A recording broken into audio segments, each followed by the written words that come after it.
You know, Loving Mental Health Rocks presents Unspoken Words, questions to be asked and stories to be told. Sensitive topics will be discussed. Viewer discretion is advised. Enjoy. Fourth question? Yes. Sure.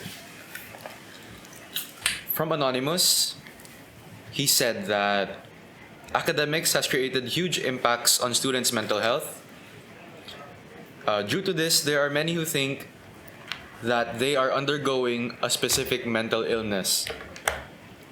The best option may be to seek a therapist, but for those who's afraid to seek for one,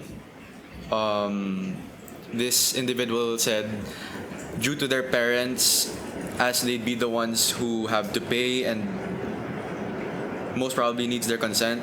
So I think the individual was trying to say his family wouldn't allow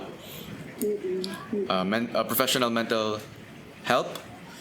What may be your biggest advice for this situation? Okay, sige. Well, first of all, no, we have to be careful in dropping the term, no, when we say that I have a mental illness or I think I have a mental illness, because a mental illness, the development, it develops over time. It's actually gradual, no, until something big happens like a trigger, and then that's when you experience all these symptoms, no. So I'd like to share with you guys a mental health continuum, no, just so you see how we can go, anyone actually can go from healthy to ill, no. So I'd like to share something. I hope I can be allowed to share my screen. Okay. Just so this person can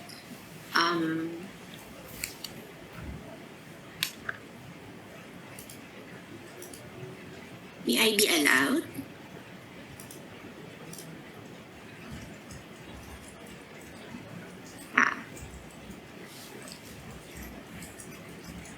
Ayan. Okay, so let me know if you can see my screen. Clear po. Ayan. So, yan, no, the mental health continuum, sabi nung nagtanong, experiencing academic difficulties, no?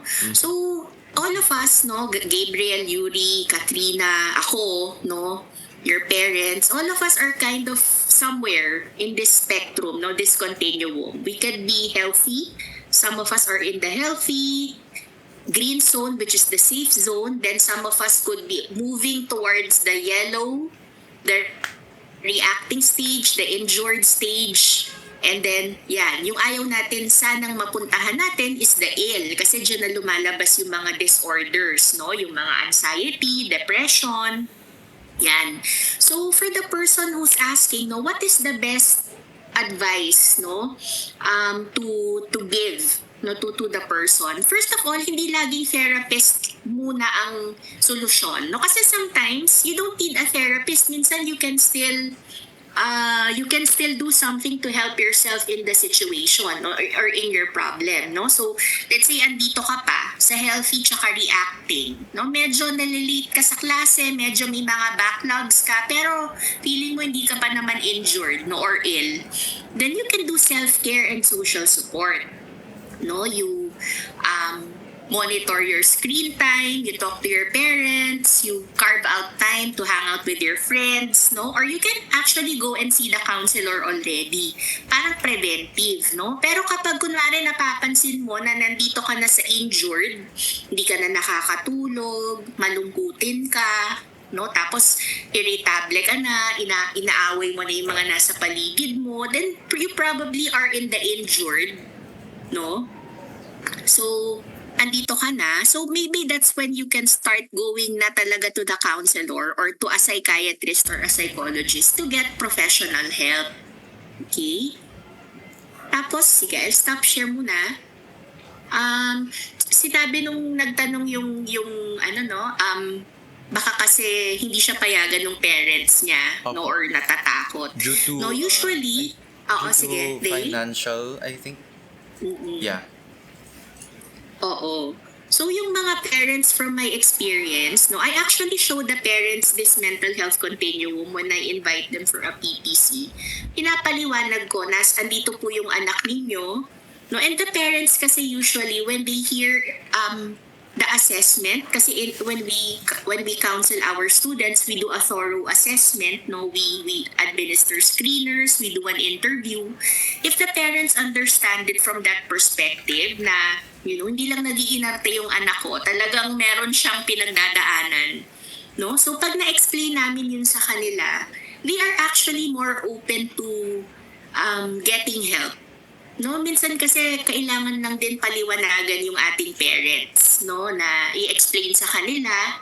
No, and the counselors are here to support the students with that. Okay? So, una-una, hindi laging therapist, no? You can still do your self-care, your social support. Pero if you feel that it's really affecting na your daily life, your academics, your social life, then that's the time you seek help from your counselor.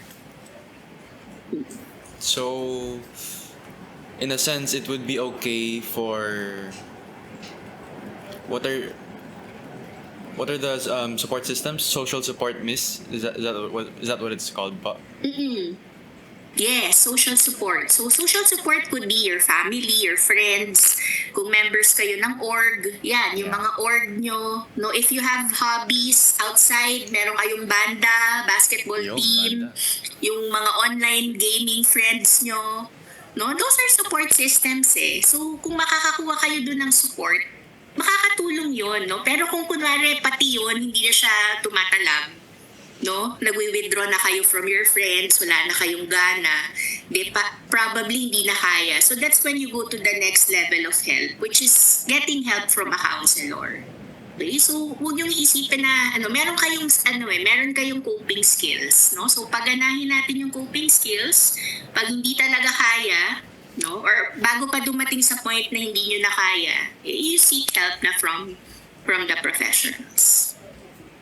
Okay. Also, Miss, you mentioned po that you've hosted PTCs with parents. Yeah. If it's okay with you to disclose this, are the parents nowadays more open than what we thought of them to be? Majority of parents are more open. Majority. Lalo na siguro yung mga parents nyo, kasi mga bata rin siguro pa yung parents nyo, no? Medyo bata-bata pa. Siguro yung mga parents ko, yung age ng parents ko, yung mga baby boomers na mga 50s. No, medyo not because they don't believe, pero kasi they grew up in a different time. Different culture. No, I think you might have other questions that we could discuss this, no? But they grew up in a different time kasi, and their perspective on mental health is different from ours. No? So they come from that context. No? So yan. Yun yung experience ko. Pag napaliwanagan yung parents, usually they're able to understand it naman. Well, I'm glad. I'm actually really glad to hear that they're more open, because I know parents of my friends that still have the stigma towards mental health, na it's not a big deal. Yeah. So I'm glad na they're more open. What do you think, Yuri? Yeah. I don't know. Because for me personally, I've always thought na medyo nasa old side, I guess, yung parents ko. Not that old, parang mga, I guess, mid-40s. Bata pa yun. For you, it's old na kasi. Okay lang. I guess I sometimes feel nervous when I want to talk about like my problems, or if I'm feeling whenever I'm feeling down. I guess sometimes I get scared because I just have this preconceived notion that since they're from a different generation, they might not understand, or they might just gloss over it or something. So I guess it's a bit reassuring to know that in actuality, parents are more likely to be accepting their children when their children are actually going through something. So yeah. Yeah, tsaka we also hold talks for parents on how to talk to you guys. that's No, great. kasi it's two-way. No, hindi lang kayo yung mag-a-adjust. Sila rin dapat nag-a-adjust din sila to your needs. No, tsaka, yan, for example, you find it hard to talk to your parents, don't encourage the parents na you talk to your children not only when they have problems. No, kasi kaya doon nagsa-start yung madali kayong makapag-communicate kasi you make it a habit to communicate daily sa bahay kahit wala kayong problema. 'Di ba? Kasi mahirap kaya kayo nahihirapan din mag-communicate kasi nga it's not a habit. So pag you also develop that habit of talking to your parents about random stuff, no? When the big problems come, it's actually easy. Well, not easy, but easier. No? Yun, that's what we tell the parents also. No? Hindi lang nasa inyo lagi yung weight, yung burden. No, it's two-way. Always two-way. That really put a smile on my face because I am very blessed to have very loving parents. And we talk about random things, as you said, Miss. And I guess that's why it's easy for me to open up to them. And in a sense, they're my best friends when it comes to my personal issues. So I'm very blessed, and they're very open-minded. Oh, can I mention the fifth question? Because it's mine. Yeah, good. You can. So I asked this, and it's sort of relating to the previous question, Miss. So it is known that seeking professional help when facing mental health issues is one of the best ways to improve mental health. This is when you have a mental illness, as you said, po. What is perhaps the biggest difference between seeking advice from a professional compared to, for example, a loved one? So how much of a difference, how much of an improvement is a professional's treatment compared to a loved one? Okay.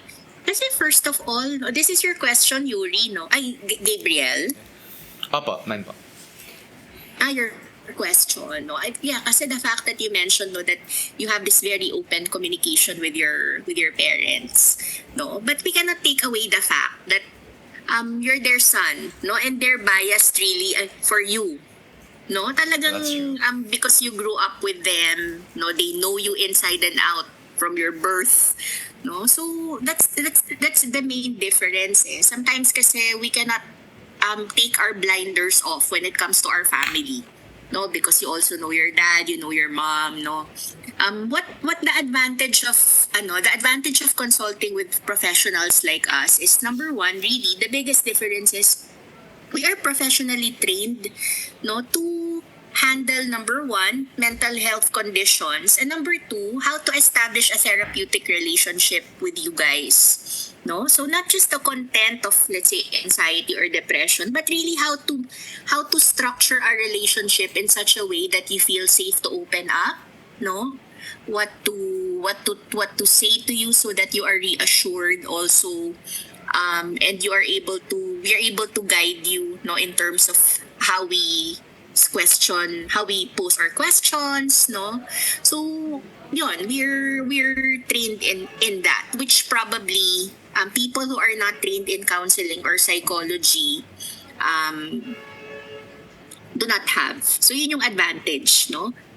Wala kami masyadong bias, and we also approach things from an objective perspective, na people from your family kasi, they're insiders, they're very much involved in your life. So even if they say they're not biased, talagang magkakaroon ng bias. So it's good to have an outsider's perspective, no. The improvement, it's just an added perspective to what your parents are observing in you. But so not really improvement, miss, but more different take. Yes. Would you say that there is an advantage for consulting a loved one compared to professional help? And obviously the answer is yes. I think there is sort of an advantage. But what would the biggest advantage be? Well, unang-una, very convenient. 'Di ba? Tapos di kayo kailangan magpa-schedule sa mami mo. 'Di ba kami, office hours lang namin kayo nakikita. Pag 5 o'clock, cut off na. Tomorrow ka na. Kunwari sa mami mo, kakato ka lang. Minsan nga, kahit madaling araw, di ba? If you want something. Tapos, wala pang bayad. Di ba? Pag minsan pupunta ka sa professional, mahal pa. Psychologist, psychiatrist, mahal din yon, no? So, maganda siya, yung hindi mo rin masasubstitute yung usap with a loved one. Pero yun nga, pag dumadating yung point kasi na, lalo na if meron ng mga anxiety or depression, that's maybe beyond the skill set of your parents. There's a specialized skill set na kasi to help you with that. So doon napapasok yung professional. They will not take the place of your parents, but they will help your parents help you. No? So, ganun yung relationship natin. Okay? What do you think, Yuri? Yeah. I don't really have anything to say because I mostly agree with what is Yeah, said. me too. Especially when she said how trained and how professionally trained the professionals are. Redundant, sorry. Yeah.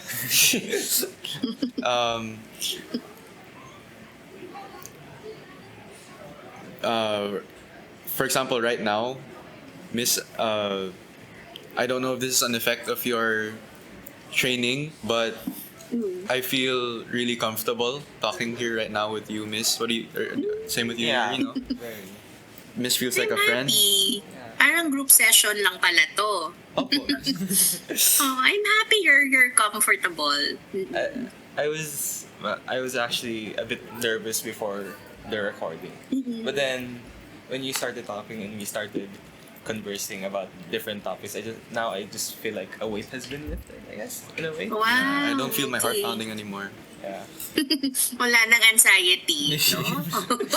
Oo, sige. I'm glad. Next. Yeah. So for our next question, Uba, this is from Jom from STEM O. So he is saying, from what I have heard, if one requests mental health assistance from a professional, one would get a record, which could hinder one's ability to get good and reputable jobs, such as a doctor. If this is the case, wouldn't people, especially those with high dreams and aspirations, be inclined to just stay quiet? It's a good question. Yeah. Okay, yan. We actually get that concern a lot, no? Actually, hindi lang yan sa doctor. Minsan, nag-worry. Parang, miss, pag nag-college ba ako, kasama yan sa records ko kapag pumunta ako sa guidance. No, actually, no, it's not included in your records, no? Because we're actually bound by the ethics of our profession, no, to maintain confidentiality. And what does it mean, no? You as the client, you have the right to choose who to disclose the information to, how and what exactly you want to disclose. Okay, and if we break that, no, we can actually lose our license. No, except lang for cases na, let's say yan, may threat of suicide or self-harm, no, yun talaga we have to break confidentiality and inform your parents. So, pero in terms of records, lalo na kapag alam namin na it can be used against you, hindi namin pwedeng gawin yon. And there are also anti-discrimination laws, no, against mental health, kasi it's discrimination if let's say you're denied a position na based on your mental health status na you've proven naman na kaya mong gawin yung trabaho. no? So bawal sa amin 'yon, no? So we do not include it in your records. Pero meron din kasing iba na they want to disclose their mental health information because they want to be helped. Okay? Pero kayo din, be careful din, no? I want to caution din people, no? To be very discerning about who you open up to. Kasi hindi lahat well-meaning, no? Pag kunwari yan, may mga pinagdadaanan kayo, no? Be careful then about who you disclose to kasi hindi lahat ay yun nga, hindi lahat well-meaning, kasi hindi lahat alam na this is sensitive information, no? So you have to be careful also kanino kayo nag-open up, no? Kailangan talaga yung may tiwala kayo. Not just pag mental health, in general, yung mga ano nyo sa buhay, no? So be careful din. But Miss, when it comes to the professionals na po talaga, is it true that they really lose their license if something like that happens? If data gets breached or something? Merong cases din na lalo na kapag na involve may legal aspect, no? If the client, kasi pwede kaming i-demanda, no? Kunwari may na divulge kami na information. Tapos yun, the of the information, the effect is nawala ng trabaho or something very malaki yung naging effect, we can actually lose our license. Pero we do that, of course, not because we fear that, pero it's also really to protect our client, no? Kasi this is very sensitive information. We do not just loosely communicate it to anyone. Every step of the way we get consent. Lagi when we release information, we get consent all the time from the client. Okay. So I guess the question that was asked, the insights that was given, that were given, we can kind of refute that because they don't really release that sort of information to, for example, your job interviewer or something, unless it's extreme, Miss. Is that right? Yes. That's good. That's nice to hear. So I guess there are no bad reasons to go to a mental health professional. I just like to ask, ma'am, like, what are those extreme cases where the employer might hear about once like the information divulged during the the therapy sessions, ganun. Like, anong yung mga cases where That happened. yeah, na dinadivulge yung mga information ko. Ako kasi I haven't encountered cases like that, no? Pero I suppose kapag kunwari medyo violent yung nature ng iyong mental health condition, and in any case, kasi pag ganun, baka hindi ka rin bigyan ng medical clearance to apply. No, di ba kasi pag nag-a-apply ka, you have your medical clearance, no? Baka hindi ka rin pumasa kasi doon, no? So yun, yung mga violent tendencies na baka pag na-trigger lang, nasabihan lang ng boss, biglang magwawala, no, mananakit. So yun, yung mga ganon, kasi it's a possible threat to other safety. Yun yung mga cases na pwedeng I believe, no, may duty rin actually may duty rin yung pasyente, yung kliyente to inform, no, their workplace. Yun, yung mga ganong cases. Thank you, ma'am, for answering the question.